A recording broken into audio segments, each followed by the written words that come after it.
When first introduced to backing tracks, I have to admit, I thought it was a terrible idea. I mean, why would you use recorded tracks when you have a live band?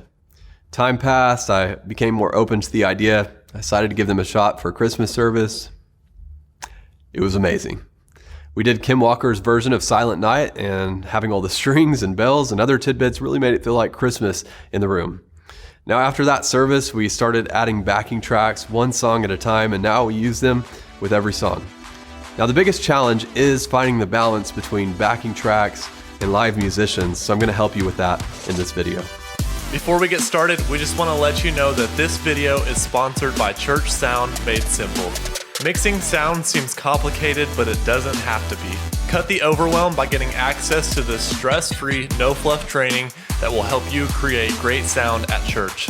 Visit churchsoundmadesimple.com. Well, hey, if we haven't met, I'm Cade, creator of Collaborate Worship, and I'm here to help you create great sound at church. Now, backing tracks can take your sound to the next level, but they can also destroy your sound. So let me give you a few simple tips. Let me start by giving you a visual of how backing tracks should fit into your mix using a container with different sizes of rocks. First, you put in your big rocks, your bass guitar and your kick drum. Then mix in your guitars, keyboards, and vocals. So the container is now full, but there's still space around all the rocks. This is the space that you want to fill with the backing tracks. It's common to make the mistake of adding too much to your backing tracks, and I get it, there's a lot of cool sounding stuff that you can add in, but less is more. At my church, the band consists of a drummer, bass guitar, keyboard, and electric guitar, and they do a great job creating a full and punchy sound, but we're often lacking in the high end. I'm talking about those things that kind of sparkle and sizzle. You can do without them, but your mix always sounds a bit dull. So finding things that fill up that high end of the frequency spectrum adds a nice shine to your mix. So that's the first thing I look for in backing tracks. I go through all the options and I find the things that are hanging out in the high frequency range. Let me give you an example.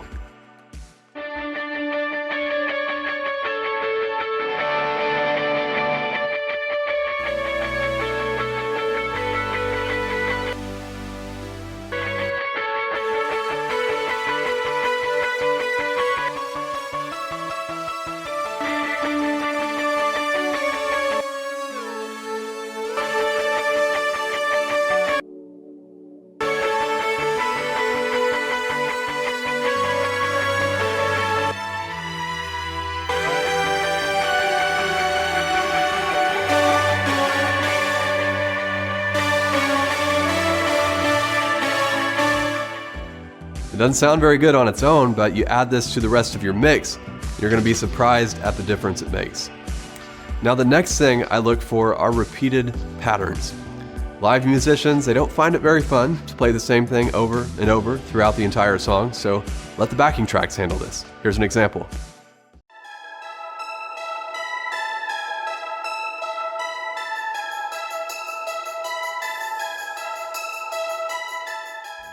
Finally, if the song needs an ambient pad, instead of having your keyboard player hold down 2 keys throughout the entire song, let the backing tracks handle it.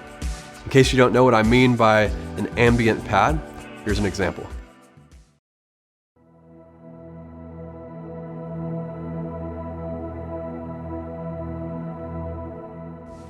And that's pretty much it. Look for things that will add some shine to your mix, and then look for things that will add texture to your mix with repeated patterns and ambient pads. The most important thing to keep in mind is don't duplicate something that your live musicians are already doing. This will just make your mix sound muddy, and it will also make your musicians feel like they don't have a purpose. Now, if you have a musician that's unable to make it to church one Sunday, by all means, use backing tracks to fill the void, but don't forget to turn them off when they come back. As always, if you have questions, drop them in the comments. I'd be glad to answer. If you'd like to see more videos like this, give me a thumbs up to let me know. And if you haven't already, be sure to subscribe to our channel and ring that little bell so we can let you know when the next video comes out. And I'll see you next time.